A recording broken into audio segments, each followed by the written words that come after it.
Chắc còn nhớ những ký ức phai nhỏ, chặt người vẫn ngồi đó với khoe mắt đắn đo.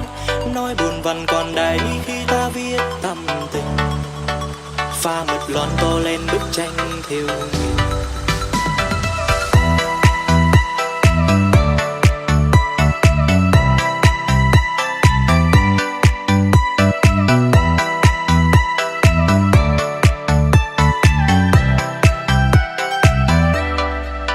Chắc còn nhớ những ký ức phai nhỏ, chặt người vẫn ngồi đó với khoe mắt đắn đo.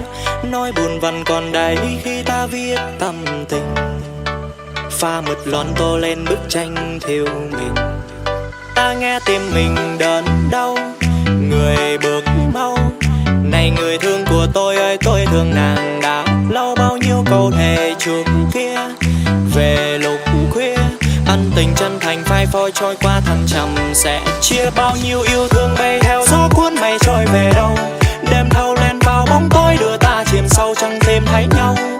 Lệ đôi trăng vội vàng kêu tên tôi muộn màng, ai vội màn theo đi âu thơ cơ ngàn.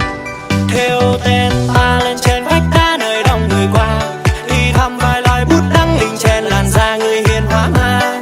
Thương cho thân ngọc ngà bơ vơ khi chợt già, gieo lời du mù trong bóng đêm ta bà.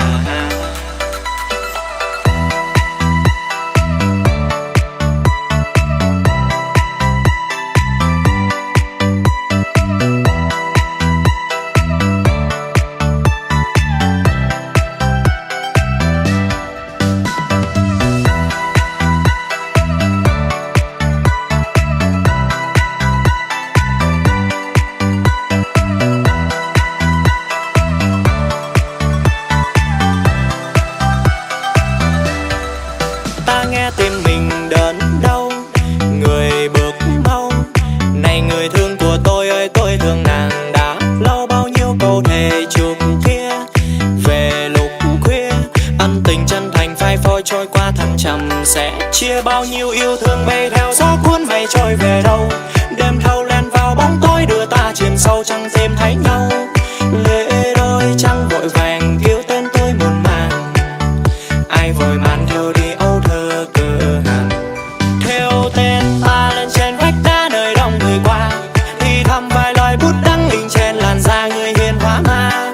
Thương cho thân ngọc ngà bơ vơ khi chợt già, gieo lời du mù trong